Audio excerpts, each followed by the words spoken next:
today we're gonna read the Magic Tree of Merlin Mission book 13, Moonlight on the Magic Flute.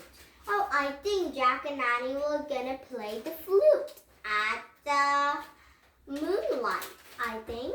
And chapter 1 to the Summer Palace. And today we're gonna start reading at chapter 1 and the end of reading at chapter 2, okay? And now, are you ready for this one book with a lot of stories? And now, here we go. And first we can read is the Magic Tree of Merlin Mission 13, Moonlight on the Magic Flute. Chapter 1 to the Summer Palace. Jack was sitting at the computer in the living room. He was doing research on penguins for a school project. His mom and dad were cooking in the kitchen. Jack could smell bread baking in the oven and spaghetti sauce bubbling into the top of the stove. Jack, and he burst to the living room. "Come with me," she said. "What's going on?" said Jack. "They're here," said Annie. "Teddy, Kathleen," said Jack. Annie nodded, her eyes shining. "Oh man," Jack whispered. He jumped off from his chair and grabbed his jacket and backpack. "Mom, Dad, we will be back soon," he called. "Dinner is in 30 minutes, their mom called from the kitchen. "No problem," said Annie. Then she and Jack headed out the front into the cool spring air. "Where did you see them?" said Jack. "At the edge of the woods," said Annie. "I was riding my bike home from my piano lesson, and when they saw me, they waved." "You didn't stop to talk to them," said Jack. "No, I pointed to the house," said Annie, "to let them know I had to get you first." "Oh, thanks," said Jack. "You'd better hurry." "I wonder where they were sending us," said Annie, as they crossed their yard and headed up the sidewalk. "I wonder what our next mission is." "Hey, did you bring the wand-up dentist?" "Yeah, it is in my backpack," said Jack. Jack and Annie ran to the Frog Crate roots. They hurried through the shadowy light of late afternoon until they came to the tallest tree. And Jack looked up. The treehouse was back. The two young anchors from the camlet were looking out at the window. "Hi!" yelled Jack and Annie. "Hello!" Teddy and Kathleen have shouted. Annie had grabbed the rope ladder and climbed up into the treehouse, and Jack had followed. "We are so glad you're back," said Annie. She hugged Teddy and Kathleen, and Jack hugged them too. "How's Penny?" Jack said. He'd been missing the little penguin have given Merlin on their last adventure. "Oh, Penny and Merlin have become best friends," said Kathleen. "She has brought him much joy and laughter." "Cool," said Jack. He wasn't surprised. Penny had made him really happy too. "What do you want us to do now?" said Annie. "On your last missions, you have found the secret of happiness to help Merlin," said Kathleen, and Jack and Annie have nodded. "Now, on your next mission, Merlin wants you to help bring happiness of the millions of people," said Kathleen. "Wow," said Jack. "This is a big job." Teddy and Kathleen laughed. "How do we get to do that?" said Jack.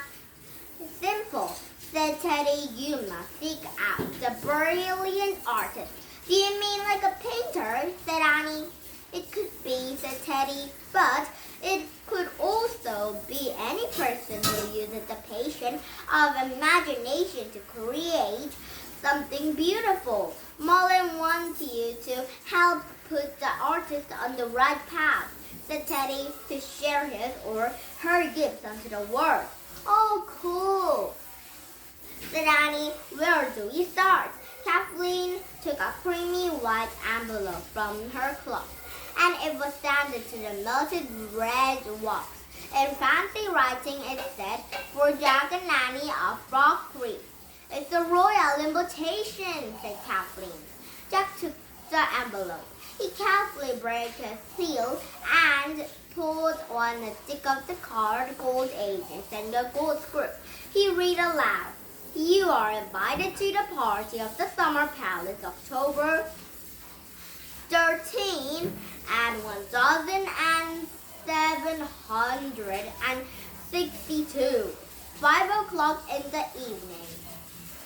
A party, the Summer Palace, and the 1762, said Annie. "Yes," said Teddy, "the palace is in the Venia Artra, and it must be the most splendid palace in the world." "That sounds like fun," said Annie. "Indeed, it should be," said Teddy. "But you must watch your manners and beware of unexpected dangers." "What kind of dangers?" said Jack. "I do not know," said Kathleen, "but Merlin believes you will need magic to be safe." "Did you bring the wand of dentist?" "Yes," said Jack. He reached to his backpack and pulled a silvery wand, and it had shaped like a horn of a unicorn. Kathleen took the wand from Jack. She closed her eyes and spun it around through the air, and there were spinning batons, and the blur of a light movement had one changed to a small silver flute. "Wow," said Annie. "A flute?" said Jack. "A magic flute," said Teddy. "Playing this flute will deliver you from danger." But Jack and I don't know how to play the flute," said Annie. "Do not worry," said Kathleen. "If the time is right, the flute will make its own music." "Just blow over to the mouthpiece," said Teddy. "And while one of you plays, other must make up a song. Whenever you sing will come true." "Cool," said Annie. "But when the songs had ended, the flute's magic will end too," said Kathleen.